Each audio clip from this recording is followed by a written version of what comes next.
Hey everybody, Brant Hughes here, editor and camera operator of The Modern Rogue. The steganography episode has been up for a little over a week now, and I think I've got confirmation of a handful of people who have completed the challenge, but not too many. So let's dive in and see how it's done. Okay, so first and foremost, let's pull up the episode. And the first real clue to solving this episode shows up in the title, which a lot of people actually did find. Next with a dinosaur.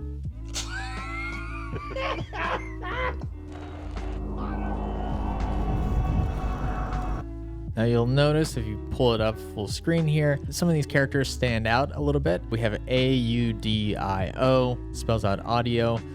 Typically this font is in Gilroy Thin, Gilroy Medium, I want to say, but these characters are in Tuna, which is a serifed font. It is a little bit more bold than this thin font here. So I wanted it to be subtle, but I wanted to stand out a little bit. So now you know that there's something to do with audio, right? The closed captions weren't set up as soon as we published the episode, but they were available by the end of the day, maybe the day after, just to clarify things here, because this is another clue. The modulated rogue, also the robot voice, comes in and says the modern rogues are in for a hertzing today. Kind of a non sequitur. It doesn't really mean anything relative to the episode itself, but it is a clue that you should pay attention to the audio in the 4 hertz range. The modern rogues are in for a hertzing today. Now there are a couple of ways you could get about this. I'm sure you could rip the file out of YouTube with something like Video Download Helper or something like that, which is a Firefox plugin. You might even be able to use some kind of service that strictly rips just the audio out of YouTube videos. But I'm going to do something that pretty much any of you can do. I'm going to use OBS. I'm just going to record the episode. Right. Obviously, if you're gonna do the whole thing, you're gonna have to sit through 11 minutes of watching the episode. That's kind of a laborious thing, but it's feasible. I already did this. Spoiler alert! I did this 10 minutes ago. So we've got a bit of this recorded, right? We just need to pay attention to the audio. I just embedded this in the audio right after the title card because I didn't want you to have to dig through the entire episode, right? So I imported the video into Audition.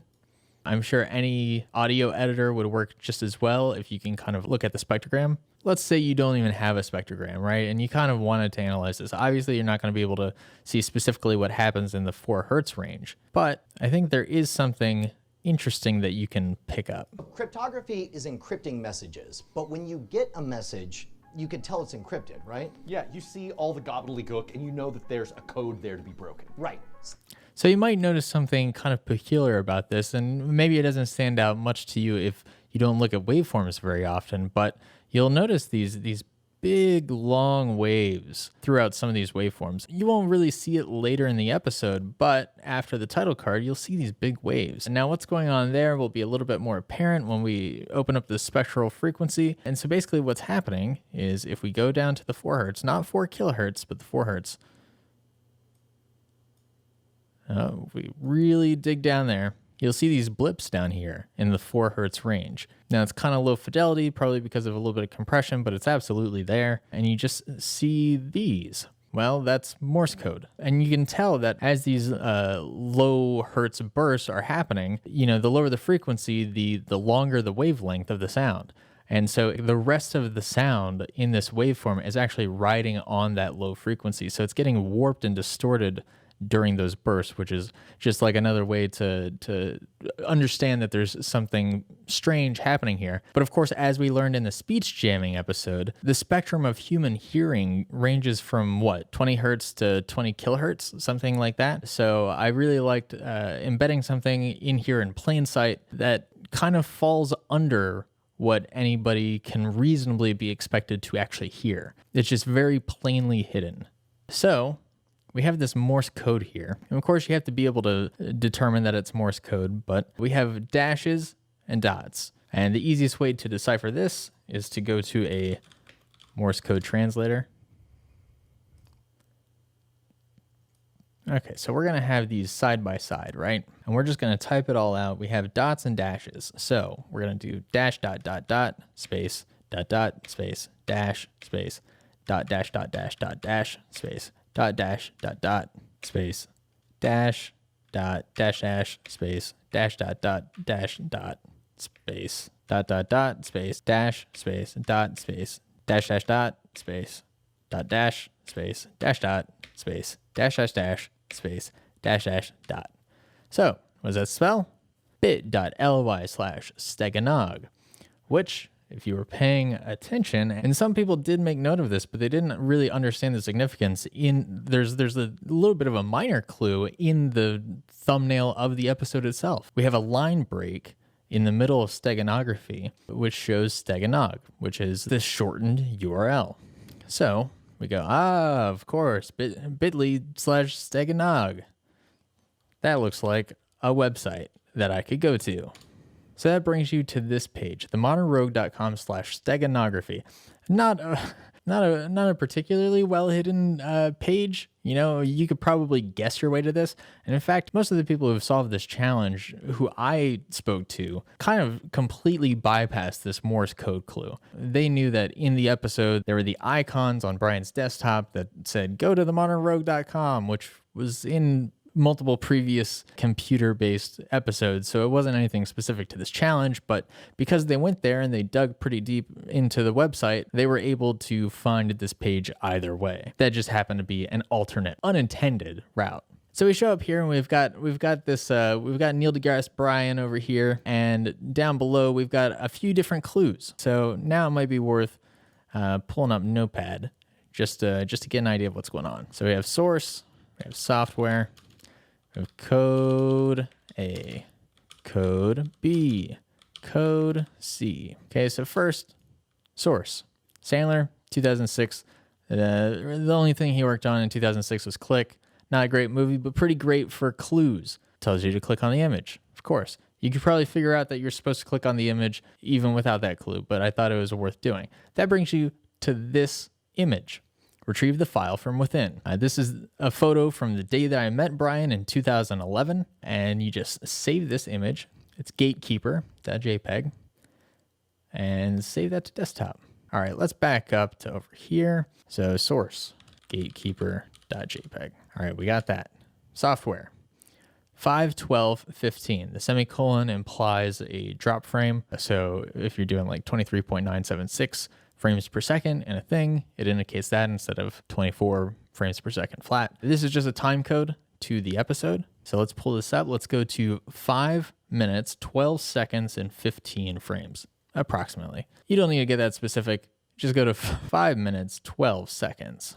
Demo. Yeah. Okay. And so now remember, this is software. Now this clue definitely threw off a few people, which I understand, because what you're looking for here is not necessarily, oh, they got S tools. What you're looking for here is a discrepancy, which maybe that's not entirely clear, but the thing about steganography is it's not always entirely clear, right? It has to be kind of hidden away, tucked away. You have to know what you're looking for. So the discrepancy here is, yes, they downloaded S tools off of this website, which got taken down pretty soon after we launched this episode, but down at the bottom left, right over here, you can see that, in fact, a different program was downloaded, a program called OpenPuff, which is a different steganography tool. And not only that, but you can find that software over here in the list of steganography tools, a link that's provided in the description of the episode. It's a great tool. That's what I used for this, especially since it supports so many formats.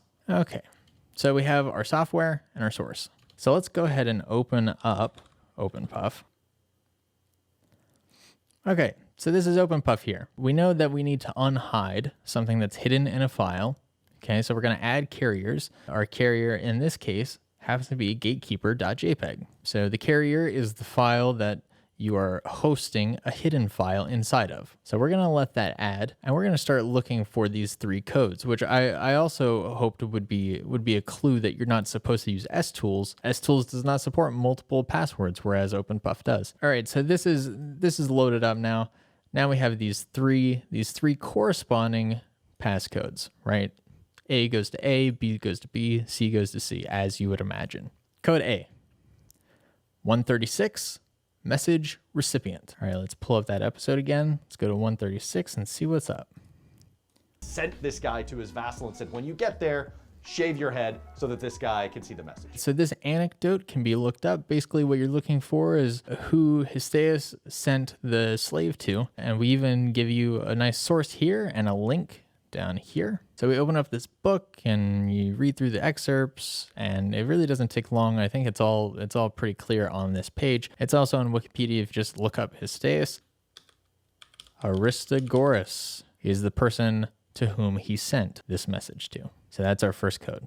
Now let's go back to the image. Code B, as was stated. It's a little bit of an obtuse clue, but I was hoping it would be kind of self-explanatory, right? There's only one password actually verbally spoken and explicitly stated in the episode. And that code, of course, is grilled cheese. All right, what should the passphrase be? Grilled cheese. Oh, It's explicitly stated, grilled cheese. I thought it would make a lot of sense to do it as all lowercase, one word, grilled cheese. If you actually pull this up and see how many characters are typed, you can see Brian actually types it out as one word as well. So that is our code B. Now let's go to code C. Code C, totally normal bitmap can hold up to blank. So hopefully you will remember that Brian saved this Butts XOXO drawing as totally normal bitmap. Now you kind of have to have a sharp eye for this, but it's not too hard to find. Part of STools, it shows you how many bytes can be embedded into that image. So totally normal bitmap can hold up to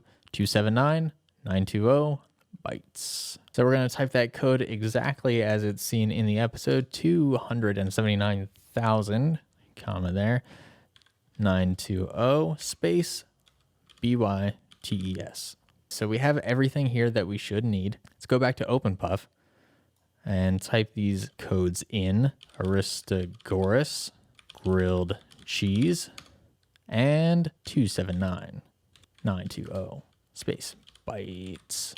All right, now all you have to do is do unhide. It is a JPEG. You can choose the bit encryption type stuff. I kind of left it at medium, just the default, because I thought going through all of these codes was enough to put you through, and I didn't need you to figure out which setting. And plus, that would have just stalled you more than anything. It wouldn't have been a fun thing to solve. So we unhide it at the default setting. Let's go ahead and do that at desktop. Now I'll take this second to remind you that when we filmed this episode, we had no idea what this journey was going to be. We had no idea what the reward was going to be. That was a whole thing of, yeah, I'm sure Brant will figure out something fun for people to do. So this was all put together the night before the episode went up, and I thought of some fun, clever ways to embed secret messages in the episode. Of course, steganography is not strictly hiding one file within another file, but hiding things in plain sight, that kind of thing. So we are done here. Done. If we go to our desktop, we'll have secrets.txt, and that is your reward. Congratulations, you did it. And then, of course, you get this whole thing. We thought it would be fun to give you some exclusives and some good old videos, stuff like that. Hornswoggle was the secret code. So if you see anybody who posted Hornswoggle on the comment section of the steganography video before this video went up, then you can be pretty certain that they probably solved the challenge. There aren't many out there. We're gonna leave that file up. We're gonna change up this reward text a little bit. You wanna practice the challenge yourself, or, you know, if you're just curious or whatever. Also, quick shout out to everybody in the subreddit. I really enjoyed seeing the discussion of people trying to figure it out. A couple of people did. Most people did not, but it was just very fun to see the process. A lot of ideas that I did implement that they weren't able to crack, and a lot of ideas that I definitely did not implement and did not think about whatsoever, but were cool nonetheless. So that's it. Hopefully you enjoyed it or thought it was cool or not. I don't know. I don't make these very often. If you happen to really enjoy this kind of thing, go check out the video that I made that kind of decoded all of the fun little hidden subliminal messages that I embedded into the subliminal messaging episode. And yeah, thanks for watching.